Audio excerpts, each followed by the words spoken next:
What's up, YouTubers? This is your boy Big Metroid Fan 12 coming to you with another video game review.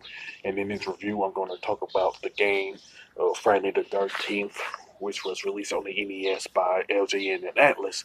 And this game, of course, is based off of the Friday the 13th movie franchise. You know what I'm saying?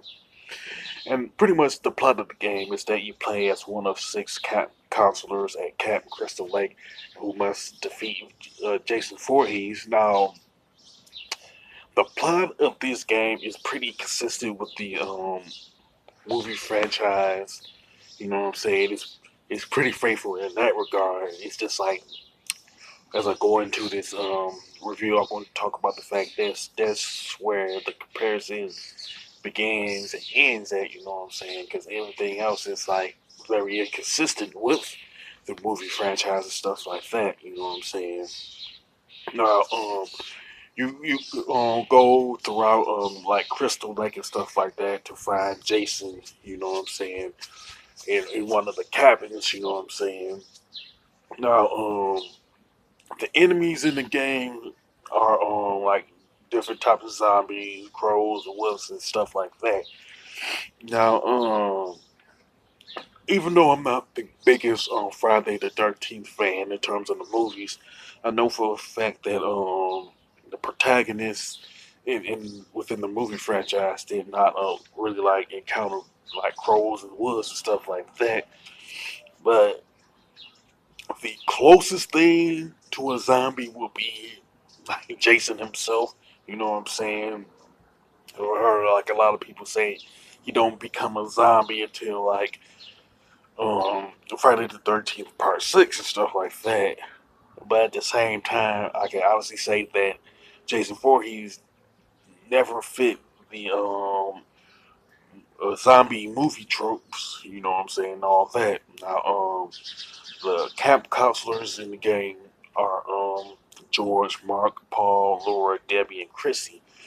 Now, for the most part, I don't think these six camp counselors were in the movie franchise.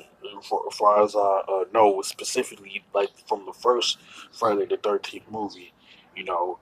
But all six of them have like stats that are graded between A and F. You know what I'm saying? And the stats are like strength, running speed, rolling speed, jumping, you know, and pretty much kill count, which has to do with how many zombies each of them have to take out for a specific item to show up and stuff like that. Now, Chrissy and Mark are pretty much have the best stats out of the six, while the other four are pretty much weak, even though the stats are technically different for all six of them and stuff like that. And pretty much, of course, the point of the game is to get to where Jason is before he kills any camp counselors and the children and stuff. Because if he kills everybody, you get pretty much a game over. You know what I'm saying? And then there's the fact that you hear a annoying alarm, screeching. I guess the best way I can describe it, to let you know that Jason is in one of the cabins and stuff where like the children are. So you have to pick one of the counselors to who is pretty much the closest to the cabin where Jason is at. You know what I'm saying? And once you get inside the cabin, you will like find. It won't take long. You'll find where Jason is, and it's when you fight Jason in the cabin, you pretty much find him pretty similar to how it is when Mike Tyson Punch Out. But particularly with the gameplay, you like move like back and forth, not back and forth, but you like you do move back and forth, but you can dodge his hits and stuff like that while throwing your weapon at him. You know what I'm saying? And the movement for the camp counselor when you fight Jason in the cabin is it's kind of stiff and stuff like that. Now, when you begin the game, regardless of which camp counselor you pick, play as at the time, you start off with the stone as a weapon. And you can find like different weapons like a knife, machete, axe, torch, and a pitchfork. Now, Now, one cap console gets a specific weapon upgrade. The rest of them will still have the stone as a weapon. So it's important for you to have all of them like armed with a particular weapon, whether it's like a knife, machete, axe, torch, or porch pick and stuff like that. And those are the weapons you can use. Um, but the point is, you want to have all six of them pretty much armed with a particular weapon. And now, the one thing about it is that you can have like two of them be armed with a particular weapon, whether it's the knife or machete and stuff, while the other ones you can have like a different weapon and everything. Now, as far as items are concerned, you can find lighters, keys, vitamins, flashlight, and the sweater. And the sweater pretty much belonged to Jason's mother. As a matter of fact, you do get to fight Jason's mother's head that looks like a Medusa head on three separate occasions and stuff. You know what I'm saying? And the sections of Camp Crystal Lake in the game are like the woods and caves and stuff like that. You know what I'm saying? Now, as far as the graphics and designs for Friday the 13th for the NES, they're pretty dated. You know what I'm saying? With some mediocre color palettes and stuff like that.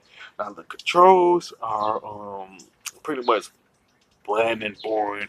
And once you fight, like I said, when you fight like Jason or his mother, it turns into like a Mike Tyson punch out similar to that in terms of gameplay. But the movement are kind of stiff for the character that you're controlling and stuff. And as far as the stone is concerned, that is pretty much one of the worst weapons that I've seen in a NES game because well, maybe because the hit detection is bad and stuff. Now the other weapons like the axe, machete, knife, and stuff like that are pretty consistent with the Friday the 13th movie franchise and stuff. Now the soundtrack is mediocre at best. Now some people who play this particular game for the NES do like the soundtrack, but at the same time, it's actually not the worst. Um, Soundtrack that I've heard for an NES game that was made by LJN. Like I said, that one will probably be goes to say like X Men or Back to the Future or NES and stuff like that. You know what I'm saying? Now, to be fair, Friday the 13th on the NES is pretty much a mediocre game that was made by LJN, and LJN made worse games than Friday the 13th. You know what I'm saying? Like NFL football, Back to the Future, X Men, and stuff like that. You know what I'm saying?